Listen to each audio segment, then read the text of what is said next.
Denpasar. Kali ini saya sudah bersama dengan Bapak Iketut Suite. Selamat siang Bapak.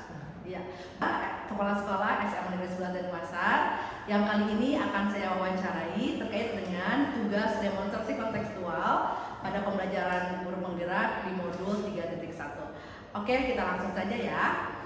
Baik, selamat siang Bapak. Selamat siang. Apa kabar Pak hari ini? Baik-baik aja. Baik-baik saja. Baik, terima kasih banyak atas waktunya karena hari ini saya akan memberikan beberapa pertanyaan terkait proses pengambilan keputusan selama Bapak menjabat sebagai kepala sekolah. Siap. Baik, yang pertama, selama ini bagaimana Bapak dapat mengidentifikasi kasus-kasus yang merupakan dilema etika atau rujukan moral? Nah, selama ini kita melihat ya, satu dari komunikasi dengan Bapak Ibu guru, ya, komunikasi dengan siswa, sehingga kita tahu ya, dari Baik, berikutnya Bapak, selama ini bagaimana Bapak menjalankan pengambilan keputusan di sekolah, terutama untuk kasus-kasus yang dimana ada dua kepentingan yang sama-sama benar atau sama-sama mendukung nilai kebajikan? baik. Kalau dalam hal ini kan semua baik dan semua akan mempertahankan apa yang menjadi kewenangan mereka masing-masing ya, baik itu kelompok maupun pribadi, karena semua baik dan semua itu benar ya. Tapi di sini kita akan kembali menunjukkan kepada mereka bahwa ada satu hal yang harus kita sepakati. Satu, tentang urgensi ya, tentang urgensi dari kebenaran itu sendiri ya. Artinya kita akan kembalikan pada mereka. Nanti mereka akan mengambil keputusan. Dan tentu mana yang harus lebih dulu kita laksanakan itu nanti kesepakatan dengan hingga yang saya maksud adalah berunding dengan mereka. Jadi kan pertama tadi itu kan kita mengkaji dulu ya, kemudian setelah mengkaji kita kembalikan pada mereka berunding untuk yang mana lebih ideal. Nah, setelah semua sama-sama dapat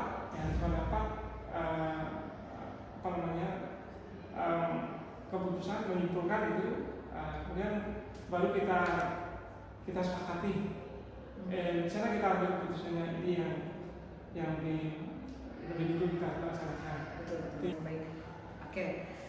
Berikutnya, nah kira-kira nih hal-hal apa saja yang selama ini Bapak anggap efektif dalam pengambilan keputusan pada kasus-kasus dilema etika? Jadi ada keputusan yang sama-sama benar tadi. Kira-kira dari tahapan tadi komunikasi atau detail masalah tadi, kira-kira mana yang paling efektif menurut Bapak? Ya, yang paling efektif itu tentu adalah komunikasi ya. Komunikasi itu yang penting karena apapun itu komunikasi. Berikutnya Bapak, kira-kira hal-hal apa saja yang selama ini Bapak alami yang merupakan tantangan dalam pengambilan keputusan dalam kasus-kasus dilema etika itu? Ya, kan begini. Tadi di sini semua punya kepentingan dan semua punya pemikiran benar. Berarti tantangannya lebih ke personal ya Pak ya? Personal. Sehingga gimana memahami orang lain yang kita ajak bicara gitu ya? Ya, itu yang jadi Oke. Nah, berikutnya, apakah Bapak sendiri memiliki sebuah tata kala atau jadwal dalam sebuah penyelesaian kasus dilema etika? Apakah Bapak langsung menyelesaikan di tempat atau memiliki sebuah jadwal untuk menyelesaikannya? Bentuk atau prosedur seperti apa yang Bapak jalankan? Jadi itu kan pertama kita dapat dilema itu ya, tentu kita tidak akan, kalau tidak tahu masalahnya kita tidak akan bisa menyelesaikan dalam waktu yang cepat ya. Tetapi kalau memang sebelumnya sudah ada penjelasan ya kita bisa selesai di tempat karena kan kita sudah tahu. Tetapi kalau memang baru menemukan itu pasti yang punya dilema itu kita dia berebut dan kita akan mencarikan solusinya. Ya, adakah seseorang atau faktor-faktor apa yang selama ini mempermudah atau membantu Bapak dalam pengambilan keputusan keputusan dalam kasus-kasus dilema etika? Nah itu tentu ada dari bapak ibu guru itu ada ya. Mungkin kalau saya biasanya lagi kurang KIP, saya menyampaikan sesuatu. Gimana ya gini gitu kan? Gimana ya gitu? Pasti ada teman dulu ya. Gimana gini lah kalau gini pak? Gitu. Atau mungkin sama dia dulu mungkin nanti dapat inspirasi kan gitu ya. Baik yang terakhir nih Bapak, kira-kira ini dari semua yang telah disampaikan, pembelajaran apa yang Bapak bisa ambil dari pengalaman pengambilan keputusan di dalam ITK itu?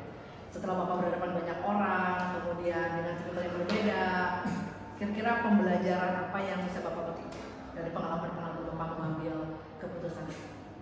Yang paling besar itu kan pembelajaran tentang hati ya Bu ya. Itu artinya kita diajak untuk belajar sabar ya. Orang sabar pasti banyak solusi gitu ya. Kalau kita ikut kalut itu solusinya biasanya ya emosian ya artinya.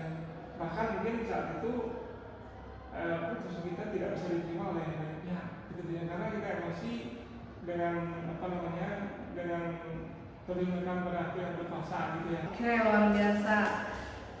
Ini waktunya singkat tapi ternyata bobotnya luar biasa. Terima kasih banyak sudah melakukan pembelajaran.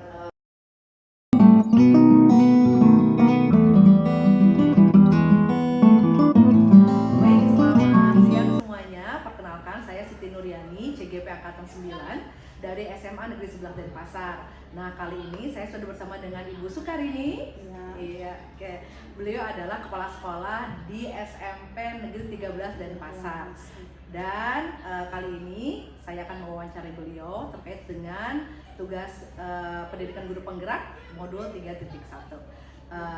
Kita mulai saja ya. Baik, Ibu, selamat sore. Selamat sore. Ya.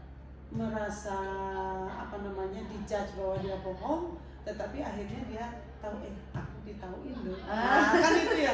Ibu, kira-kira nih selama ini bagaimana?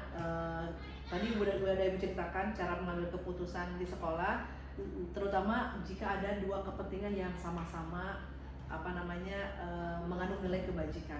Mungkin Ibu pernah dihadapkan dengan dua hal yang harus dipilih, kayak tadi kalau misalnya anak-anak, misalkan apapun itu, dan itu dua-duanya mengandung nilai kebajikan. Biasanya Ibu mengambil keputusannya dengan cara seperti apa? Dan contoh lagi ya. Ya, coba. Contoh lagi, guru di sekolah dia sudah terjadwal mengajar. Terus ngajar. Terus Jamnya harus ada, anak-anak menunggu. Kemudian dan ternyata guru ini juga ada kegiatan lain. Kalau di sini kan Banjarnya aktif nih, yes. Jadi harus ngayah Banjar. Oke, itu dia Bu. Ngayah Banjar. Lalu apa yang harus saya lakukan kan itu? Pertama pasti saya tanya, ini ngayah Banjarnya kegiatannya apa? Kalau misalkan orang meninggal, Gimana caranya absen aman juga? iya. Jadi Karena yang penting dia tidak meninggalkan tugas. Betul. Dia sudah bertugas, tetapi yang namanya kepentingan masyarakat kan tidak bisa dihindari itu. Dan nanti ketika dia pensiun dia kembalinya ke masyarakat. Kebanyakan kata bijaknya. Baik, Ibu Sukarini, terima kasih banyak atas pembelajaran hari ini, luar biasa. Saya beruntung diizinkan untuk bisa wawancara ini. Ternyata lebih bekerja dengan hati, apapun itu harus dengan hati. Oke, Kerja, baik. belajar ya. Ya, Nak oke. ya juga ya. Ya, siap. Oke, baik, terima kasih banyak semuanya.